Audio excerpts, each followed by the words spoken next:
En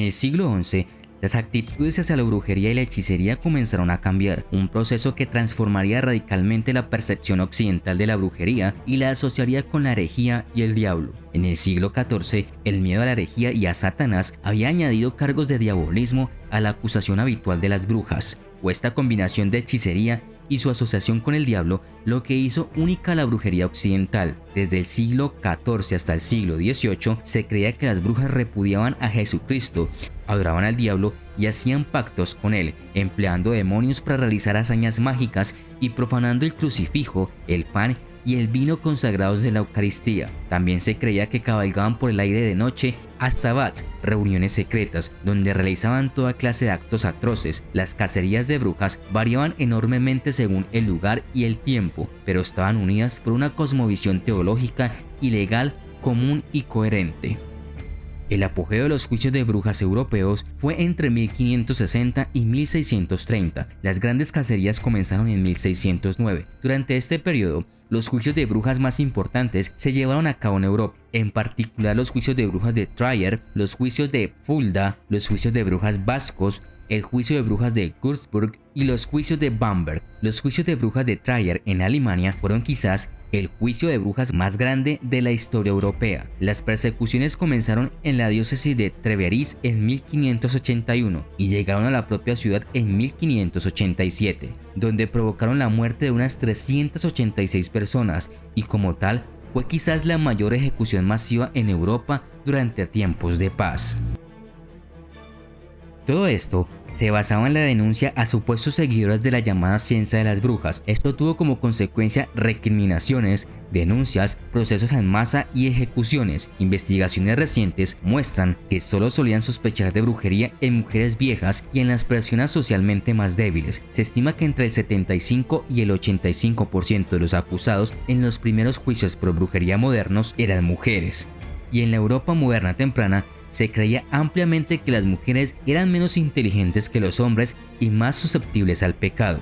A menudo, bastaban rumores o denuncias para poner en marcha la maquinaria judicial que llevaba consigo confesiones falsas a través de la tortura. Se creía que al concluir el pacto con el diablo, este marcaba el cuerpo del brujo o bruja y que una inspección minuciosa podría permitir su identificación.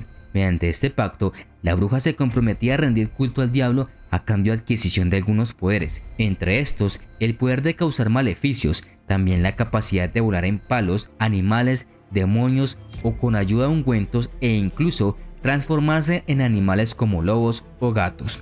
Los procesos en caso de brujería se hacían según el siguiente sistema. Primero, acusación. A menudo procedía de una fase de rumores, aunque también por una acusación de una bruja que ya había sido detenida. Rara vez se les permitía una defensa. Segundo, detención. Se les mantenía presas en mazmorras o torres, las llamadas torres de brujas. Tercero, interrogatorio. Este se dividía en tres partes: el interrogatorio por las buenas, el interrogatorio con explicación y muestra de los instrumentos de tortura y el interrogatorio doloroso, en el que se empleaba la tortura. Después de esto, aunque de manera no oficial, se les hacía prueba a las brujas. Las siguientes son las más conocidas. La prueba de natación. Como parte de la infame prueba de natación, las brujas acusadas fueron arrastradas al cuerpo de agua más cercano, despojadas de sus ropas, atadas y luego arrojadas para ver si se hundían o flotaban. Como se creía que las brujas despreciaban el sacramento del bautismo, se pensaba que el agua rechazaría su cuerpo y evitaría que se sumergieran. Según esta lógica, una persona inocente se hundiría como una piedra, pero una bruja simplemente se balancearía en la superficie. Por lo general, la víctima tenía una cuerda atada alrededor de la cintura para poder sacarla del agua si se hundía, pero no era inusual que ocurrieran muertes por ahogamiento accidental. La natación de las brujas se deriva del juicio por el agua, una práctica antigua en la que se arrojaba a los presuntos criminales y hechiceros a los ríos caudalosos para permitir que un poder superior decidiera su destino. Esta costumbre fue prohibida en muchos condados europeos en la Edad Media, solo para resurgir en el siglo XVII como un experimento de brujas y persistió en algunos lugares hasta bien entrado el siglo XVIII.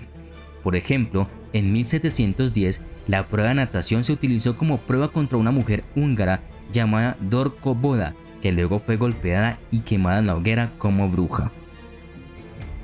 Prueba de oración. La sabiduría medieval sostenía que las brujas eran incapaces de hablar las escrituras en voz alta, por lo que se hacía que los brujos acusados recitaran selecciones de la Biblia, generalmente el Padre Nuestro, sin cometer errores u omisiones. Si bien puede haber sido simplemente una señal de que la presunta bruja era analfabeta o estaba nerviosa, cualquier error se consideraba una prueba de que el hablante estaba aliado con el diablo. Esta prueba retorcida de la capacidad de hablar en público se usaba comúnmente como evidencia sólida en los juicios de brujería. En 1712 se aplicó en el caso de Jane Wenham, una bruja acusada que supuestamente luchó por pronunciar las palabras "perdónanos nuestras ofensas y no nos dejes caer en la tentación" durante su interrogatorio. Aún así, incluso una prueba de oración exitosa no garantizaba una absolución. Durante los juicios de las brujas de Salem, el hechicero acusado George Burroughs recitó sin problemas la oración desde la horca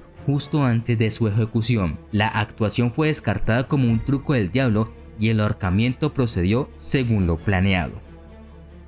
Marcas de brujas.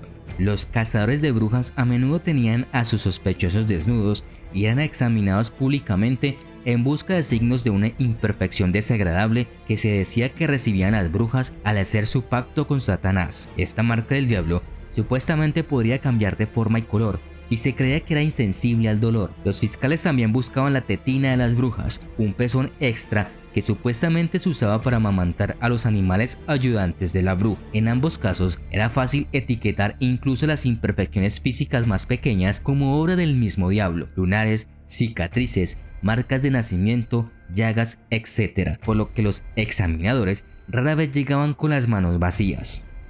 Pruebas de pinchazos y raspaduras. Si los cazadores de brujas se esforzaban por encontrar pruebas obvias de marcas de brujas en el cuerpo de un sospechoso, podrían recurrir a la espantosa práctica de pinchar como medio para descubrirlo. Los libros de cazas de brujas y los folletos instructivos señalaron que las marcas eran insensibles al dolor y no podían sangrar. Además del pinchazo, el desafortunado sospechoso también podría ser objeto de rasguños por parte de sus supuestas víctimas. Esta prueba se basó en la noción de que las personas poseídas encontraban alivio rascando al responsable con las uñas hasta que le sacaban sangre. Si sus síntomas mejoraban después de arañar la piel del acusado, se consideraba una prueba parcial de culpa. Encantamientos, también conocida como carga. Esta prueba implicaba obligar a la bruja acusada a ordenar verbalmente al diablo que dejara a las víctimas poseídas salir de su ataque o trance. Otras personas también pronunciaban las palabras para actuar como un control, y los jueces luego evaluaban si las declaraciones tenían algún efecto en la condición de la víctima. Prueba del fuego. Esta agrupa diversas pruebas en la que la bruja tenía que andar sobre hierro candente o transportarlo, además de meter la mano en el fuego. Si no sufría ningún daño, era considerada bruja. Después de todo esto, y si aún seguían con vida, se realizaba un segundo interrogatorio donde se preguntaba a las brujas nombres de otras supuestas brujas. Así se alargaba siempre la lista de sospechosas. El resultado era siempre procesos en cadena, después seguía la condena y ajusticiamiento. Al delito de brujería le correspondía muerte por fuego, es decir, la hoguera en la que eran quemadas vivas. Algunos procesos célebres, conocidos como el de los demonios de Lodun en 1634, en el cual el sacerdote Aurbier Granier es acusado de brujería por las monjas del convento de Lodun en Francia. Otro caso fue el de Juana de Arco, acusada de brujería por oír voces angelicales y tener visiones. En Inglaterra, las persecuciones más famosas fueron llevadas a cabo por Matt Hopkins, el cual llevó una cacería de brujas en los condados de Oxford y Essex entre 1644 y 1646, donde se enviaron a la muerte a unas 200 mujeres. Otro caso que alcanzó gran fama fue el de las brujas de Salem en 1692, que terminó con la ejecución de 20 personas, en su mayoría mujeres. El número total de las víctimas de la caza de brujas no puede ser establecido de manera fiable, debido a que se perdieron gran cantidad de documentos de juicios. Los cálculos de la cantidad de mujeres quemadas por brujas asciende a más de 60.000 en Europa para toda la Edad Moderna, y es muy probable que la mayoría de las víctimas fueran únicamente por haber sido delatadas por otros procesados sometidos a tortura.